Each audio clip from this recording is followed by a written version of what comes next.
महाराष्ट्र का मुख्यमंत्री बदलने जा रहा है। महाराष्ट्र को नया मुख्यमंत्री मिलेगा। एकनाथ शिंदे को हटाया जा रहा है। मैं तो ये कहा ना कि महाराष्ट्र में ये परंपरा कभी नहीं रही इस प्रकार की। महाराष्ट्र के संस्कृति परंपरा राजनीतिक हो या सामाजिक हो कभी रही नहीं। लेकिन आज मैं कैमरे के सामने बोल रहा हूं, महाराष्ट्र का मुख्यमंत्री बदलने जा रहा है। महाराष्ट्र को नया मुख्यमंत्री मिलेगा। एकनाथ शिंदे को हटाया जा रहा है। जो चल रहा है एक केस डिस्क्वालिफिकेशन का, उसमें एकनाथ शिंदे के साथ 16 जो विधायक है वो डिस्क्वालीफाई होने जा रहे हैं। इसलिए ये अजित पवार जी को भागम भाग में अपने पार्टी में लिया है और अजित पवार मुख्यमंत्री बनने जा रहे हैं। ये कोई भूकंप महाभूकंप नहीं हुआ है। ये तो होने वाला ही था कभी ना कभी। भारतीय जनता पार्टी पूरे देश में जिस प्रकार की राजनीति करना चाहती है, दबाव की राजनीति, दहशत की राजनीति, केंद्रीय जांच एजेंसी का मिसयूज करके जो करना चाहते हैं वो कर ले। शिवसेना को तोड़ दिया है, एनसीपी को कल तोड़ दिया है। कुछ लोग बोल रहे थे कांग्रेस को भी तोड़ने वाले हैं। महाराष्ट्र देश में तो बहुत जगह पर तोड़ दिया, लेकिन उससे बीजेपी को कोई फायदा नहीं होगा। लोग गुस्से में है महाराष्ट्र के, और हम लड़ने के लिए तैयार हैं। हमारे चले गए या एनसीपी के चले गए, एनसीपी के चले गए इसलिए हम खुश नहीं, और शिवसेना टूट गई इसलिए एनसीपी खुश नहीं है। हम सब मिलकर लड़ने वाले हैं। महाराष्ट्र में आश्चर्य है कि 2 दिन पहले प्रधानमंत्री जी भोपाल की अपनी सभा में एनसीपी के ऊपर भ्रष्टाचार का सबसे बड़ा आरोप करते हैं, और जिनके ऊपर भ्रष्टाचार के दाग है वो सभी को आप दूसरे दिन शपथ देते हो राजभवन में। ये कौन सी राजनीति है? आप लोगों को मूर्ख मत बनाइए, और लोग मूर्ख नहीं बनेंगे, जनता मूर्ख नहीं बनेगी। जिसने भी शपथ ली है सबके ऊपर दाग है, और भारतीय जनता पार्टी तो उनके खिलाफ बहुत बड़ा एक मूवमेंट आंदोलन चला रही थी। ये भ्रष्टाचार, उनको जेल में जाना चाहिए। आप देखिए देवेंद्र जी का भाषण, अजित पवार जेल में चक्की पीसेंगे, छगन भुजबल चक्की पीसेंगे। अब चक्की कौन पीस रहा है? ये देश की राजनीति से और लोकतंत्र से खिलवाड़ हो रहा है। It's a clear clarion call for parties which promote dynasty politics. Father, son, grandson, great-grandson. If any party wants to follow the same, I think the end will be soon, because the times are fast changing and people expectations are fast changing, and young India don't like Parivarwad parties, and DMK is not far behind. First it was Shiv Sena, now it's NCP. It has started from Maharashtra, but it's soon likely to spread across nations, to Bihar, to Tamil Nadu, to Telangana. Everyone will follow the NCP model. He is left with doing the job of a damage control exercise now, but the damage is already been done. When she chose to elevate his daughter, I think that was the wrong signal which you sent across to people who had toiled and worked for the parties for years. Leave alone Ajit Pawar. At least he could have recognized a hard-working party man. That's where you send out a signal that democracy is still alive within the party. So if that signal is missing, then this is bound to happen. Probably Ajit Pawar believed that he had worked hard for the party and he deserves due recognition. When High Command doesn't give enough attention to the hard-working cadres of the party and give them the due recognition at the due time, I think they have options and choices in life. That was that happened in Shiv Sena as well as to NCP. Putting ideology behind and promoting family members, those parties will face a similar plight, including here in DMK. The days are numbered. In the first place, there is no unity. Everybody there, majority of the parties has ambitions. Their leaders have national ambitions. Mamata has prime ministerial ambition. Telangana chief Chandrasekhar Rao, now he is going all out in Maharashtra and trying to take people from NCP into his fold. His line is different. He has different ambitions. Here DMK, MK Stalin has different ambitions. Abdullah has different ambitions. RJD has different ambitions. They are not in sync. They don't have a common point where it can unite them. They don't have a common objective to face 2024. And breaking down of Shiv Sena, now breaking down of NCP, 2/3 is gone with Pawar, I guess, Ajit Pawar, I guess. Now symbol will be put to test. Parties' recognition symbol will be put to test. I think they will face a natural extinct before 2024 itself. अब वो उनके party के अंदरूनी मामला है, हम लोग क्या कमेंट उसमें कर सकते हैं। ना जाते तो बेहतर होता। सर कांग्रेस के साथ में थी सर। हाँ, तो इसीलिए मैंने कहा कि ना जाते तो बेहतर होता। देखिए, पटना में जो इकट्ठे लोग हुए थे उनका क्या हश्र हो रहा है। पूरा देश प्रधानमंत्री जी के साथ है। सबका साथ, सबका विकास, सबका विश्वास और देश को महान बनाने के लिए सबका प्रयास। तो अभी तो ये शुरुआत है। पटना में जो लोग इकट्ठे हुए थे, उस इकट्ठे होने के बाद महाराष्ट्र में उसका इफेक्ट आ गया है और बीच में ही इफेक्ट आ गया था जब अरविंद केजरीवाल प्रेस कॉन्फ्रेंस से ही चले गए थे। अभी तो बहुत से दल हैं जो पटना की बैठक से दूरी बनाई थी। उसमें देवगौड़ा जी नहीं आए थे, सुखबीर बादल जी नहीं आए थे, चंद्रबाबू नायडू नहीं आए थे। ऐसे बहुत से दल हैं, केसीआर भी नहीं आए थे।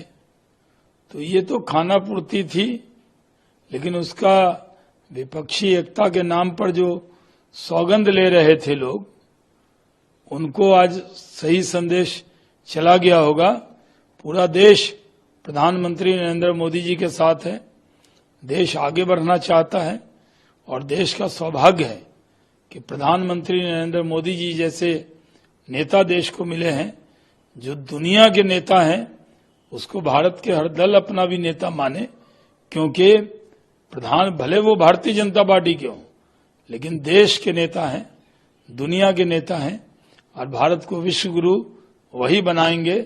ये संदेश चला गया है, अन्य दलों, विपक्षी दल के अंदर भी चला गया है। देखिए, नीतीश कुमार जी का अधिकार है कि अपने विधायक सांसदों से, एमएलसी से मिले, लेकिन जब भी वो विधायक सांसदों से, एमएलसी से राय मशवरा करते हैं, उसके बाद बिहार में चर्चा जोर पकड़ने लगती है कि क्या बात है।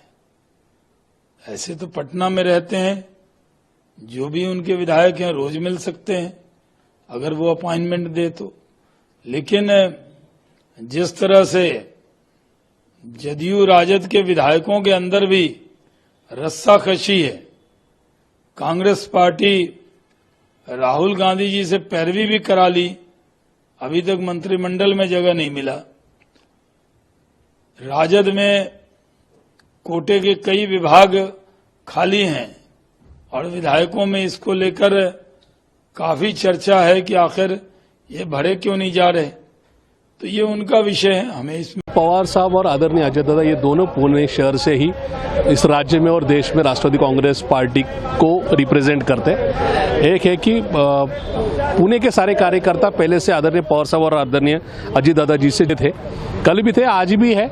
आज भी मेरे जैसा कार्यकर्ता दादा के प्रति आज ही आदर व्यक्त करता है। उसका कारण है कि वो एक अटैचमेंट इतने सालों की थी, लेकिन हमारी एक विचारधारा है जिसमें कायम हम लोग जातिवाद और धर्मवाद के खिलाफ की जंग लड़े हैं।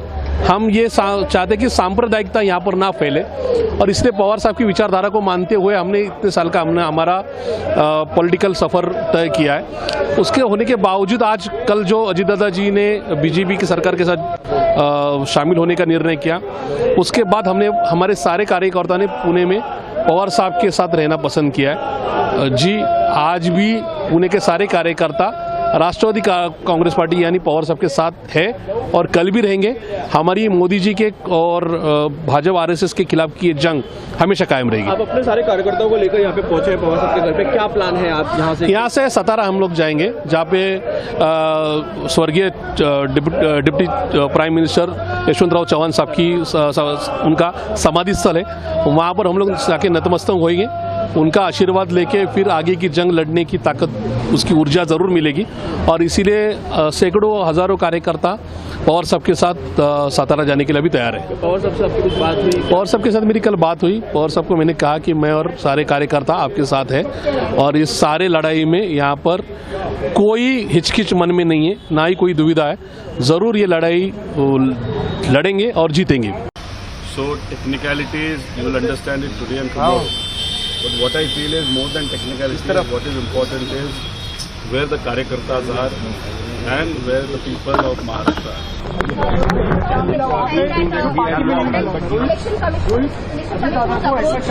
Is this a precautionary measure after what happened with Shiv Sena last year?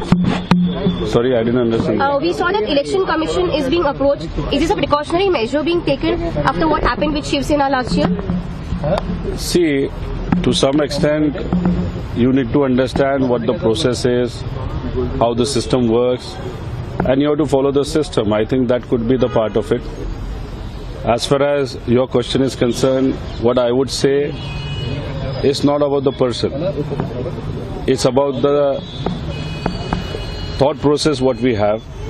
And today, we all, it could be me, it could be other MLAs, it could be the Karyakartas, all the Padadhikaris, that we all have to fight for the thought process. So why a particular individual has gone there, I won't comment on it. But why we are here, that is more important. That is for the thought process. I know it's a very tough path for all of us, but when people are with you, so that path definitely looks very simple. आपने कहा कि जो voters हैं उनके साथ में कहीं ना कहीं ये धोखेबाजी है, उनके साथ धोखा हुआ है। बगा देखो, अगर आप कमेंट्स देखे या लोगों से बात की, जो 1 साल से महाराष्ट्र में चल रहा है, तो जिन लोगों ने मतदान किया है उनको भी ये चीज़ अच्छी नहीं लगी। और जब ये चीज़ अच्छी नहीं लगती तब वो कहते हैं कि उनका जो मतदान है वो शायद वेस्ट हो गया।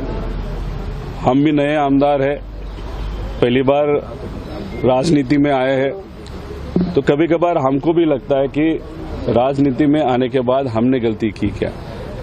लेकिन ये जो भूमि है, ये महाराष्ट्र की भूमि है, ये संत विचार की भूमि है। थोर व्यक्ति के विचार इस भूमि में लोगों के मनों में है, और इस सिचुएशन में लड़ना भी इसी भूमि ने, इसी विचार ने हमको सिखाया है। तो कितना भी मतदारों को लगा, मैं उनको उतना ही कहूँगा कि लड़ना तो हमको है। परिवार टूट गया है, परिवार की क्या स्थिति है? मैं व्यक्तिगत अगर बात करूँ तो अजीत दादा मेरे काका है।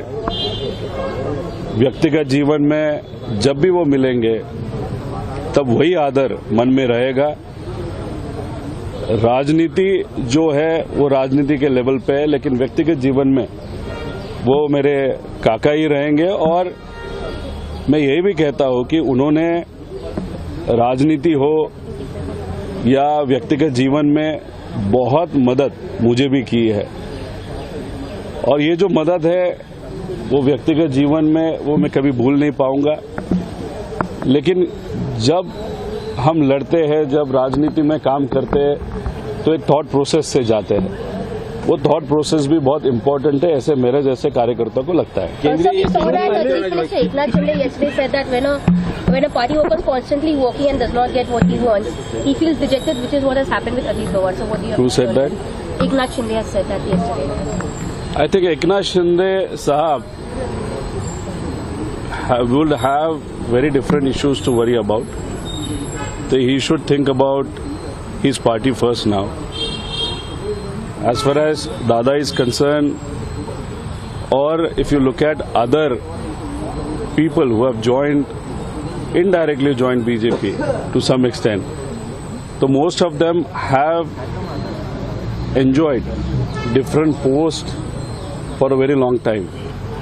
So what Mr. Shinde is saying is little odd, but he should not worry about our party. What he should be worried about, the people who are or were interested to become ministers in this cabinet, who won't get the chance because new people have been inducted in the cabinet from other parties. केंद्रीय यंत्रणा जो है वो शरद पवार साहब की पीछे उन्होंने जवाब दिया। यहाँ पर ऐसा लगता है क्या भ्रष्टाचार के आरोप बहुत ज्यादा थे, इसलिए शरणागति स्वीकार करना के सिवा कोई ऑप्शन नहीं था अजित पवार और बाकी लोगों के पास। नहीं, कल आपने पवार साहब का स्टेटमेंट सुना है।